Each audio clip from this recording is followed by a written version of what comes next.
look, it's Paul. Hey look, it's Paul. Do you know why all the girls think I'm fly? It's not because I'm handsome, or 6 feet tall, or charismatic. Not even because my king-size bed or my copy of Pilot Wings Resort. You give up?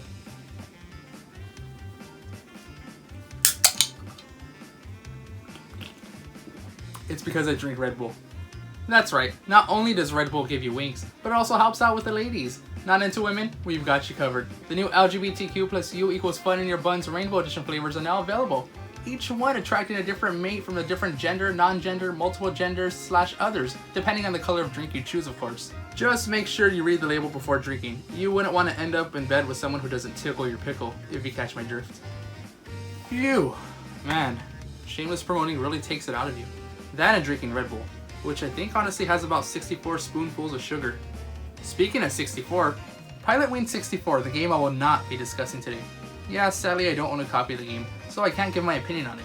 It's actually the second Pilot Wings game in the trilogy, released on the Nintendo 64 in Japan on Sonic's 5th birthday, alongside the N64 itself and Super Mario 64. And if that isn't a huge fuck you to Sega, then I don't know what is. Also Seikyo Hobu Shogi. Yeah, just go home, Sega. Pilot Wings later came to the US alongside Mario 64 and the 64 itself later that September, but sadly no Shogi. The rest of the world didn't even get Pilot Wings 64 till March 1997, and judging from what I've seen and heard, maybe it was worth the wait. But what I can talk about today is the first Pilot Wings game on the Super Nintendo, and then the last one on the 3DS. Let's start with the first one. Like most kids born in the late 90s, early 2000s, most of my experience from Pilot Wings came from Smash 4 and Smash Ultimate. Similar to Pilot Wings 64, the original Pilot Wings was the launch title for the Super Famicom back in November of 1990 alongside Super Mario World and F-Zero. The US later got these 3 games in late summer that following year, along with Gradius 3 and SimCity. My first time with this game was back when I was in high school. I played it on my mom's Wii, and just like any high schooler's first time, it was only about 5 minutes followed by disappointment. I don't know, for some reason it was really hard for me to get into an older game that I didn't grow up with, unless it was an obvious classic, especially if it wasn't in 3D. But these days, I'll play anything. Just take a look at my Wii U collection. Now before you ask, yes, I did buy these games before the Switch came out, because nothing says loyal Nintendo fan like, dear God, I'm wasting my life. Getting back to the actual game itself, it's not half bad, especially for a launch title for the Super Nintendo. I mean, just look at these graphics. I have no idea what a Mode 7 is, but it sure looks damn sexy. And that music, ugh. Wait a minute.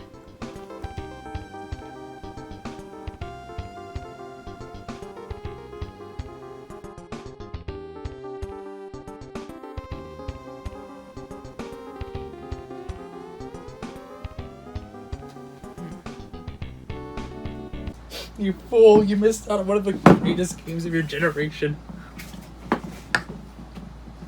But seriously, this game's kind of fun. Nothing amazing, but a nice distraction. You basically have 4 different games here. The first one is just trying to land your plane going through these hoops and rings, and this is where I'd put a 9/11 joke, but that's beneath me. You know, just like everything else in this game, because I'm a plane. Am I right? Yeah, I should have gone with that 9/11 joke. I can fly! He's flying, he's really, really flying.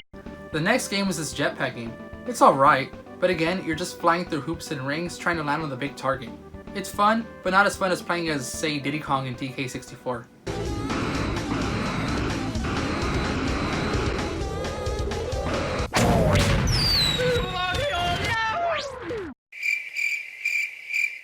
What The third game is the hang glider. All you're doing here is trying to land without killing yourself. And finally, we have the parachute game, which is honestly my favorite. One, because it's the one I had the easiest time with. Second, it reminds me of SpongeBob. You know the episode I'm talking about. I know it's a launch title for a system in the early 90s, so what is there really to expect here? It's a glorified tech demo that actually looks really good for its time.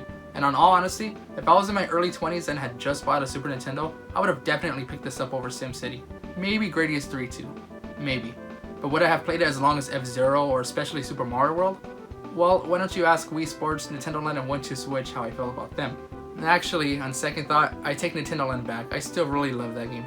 Look, if you like the game, I completely understand. Whether you were a college kid with system launch fever, or a child who grew up with it, or just someone who enjoys it in general. You do you. I personally can't see myself coming back to this unless I was really bored and happened to be playing my Wii. Especially since I have this game in my collection now. Pilot Wings Resort for the 3DS. Not only does it look and sound better, but it's also portable. That's always a plus in my book.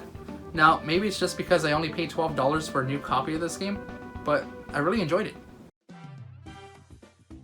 For the third time in a row, the Pilot Wings series was a launch title. This time on the 3DS alongside Steel Diver, Nintendogs Plus Cats, and over 10 third-party games. Pilot Wings Resort itself came out March 27th, 2011 in the US, and a few weeks later in Japan, a first for the series. And again, let's keep it real.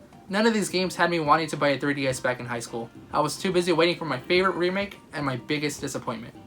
But looking back at these launch games, not too shabby. We have Sims 3, Rayman, Monkey Ball, Lego Star Wars, and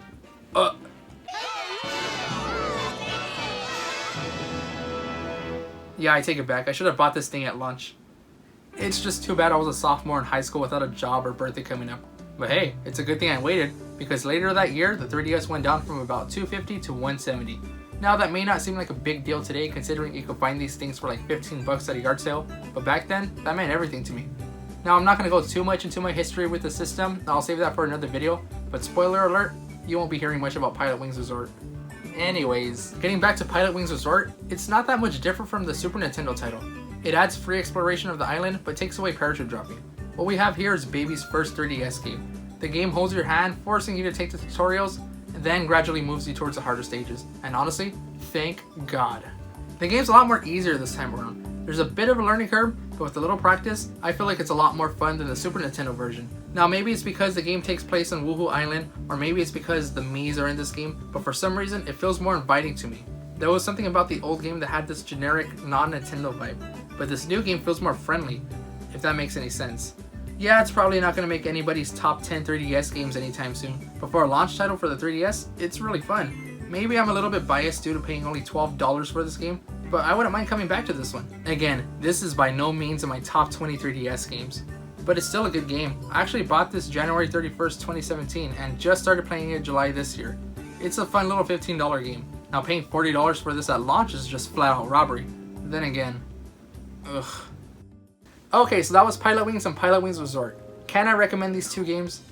When it comes to the original, I would say maybe if you have an old school Super Nintendo, you could probably find the cart for like $3 or $4 at a flea market or at a yard sale. When it comes to buying it on the Wii U, I don't know. I feel like $8 is a bit much. Unless you already have Super Mario World, any of the DK Country, Zelda, I'd say you're better off spending your money on those games. But hey, if you're really that curious, go for it. When it comes to Pilot Wings Resort, I'd say yeah, it's worth it. $10, $15 at the most probably. Sometimes you want to play a quick game, you know, for 15-20 minutes. Maybe you're on a bus, you know, maybe you're waiting for a dentist appointment. You know, you want to be aware of your surroundings. Don't want to put too much time into a hardcore game like Ocarina of Time. I'd say go for it. But again, there's Mario Bros 2, there's Mario 3D Land, there's any of the Pokemon games. They accomplish pretty much the same thing, but hey, if you want something different, I'd say go for it. It's not bad, you know, to add to your collection. Do you know who else thinks adding Pilot Wings Resort to your collection is a good idea? My mom! Excuse me, I said my mom. Get off the stage! You jerks are jerks! You don't even understand comedy! But seriously, let me know what you guys thought about the series down below. Leave me a like, leave me a dislike. Don't forget to hit subscribe or ring that bell. And if you guys like this show, there's another episode available right now in the description in the end slate. But before you do that, don't forget, hit subscribe, and also don't forget...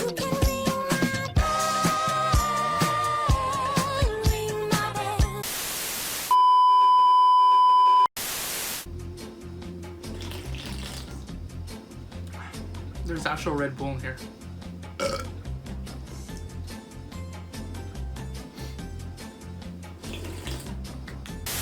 This Red Bull is not helping. I'm still thirsty. And this Red Bull really did get me tired.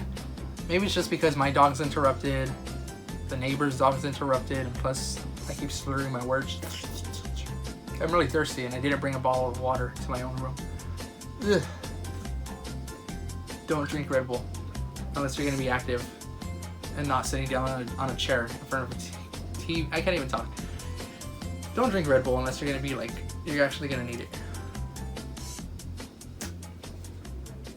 Still Still tastes good.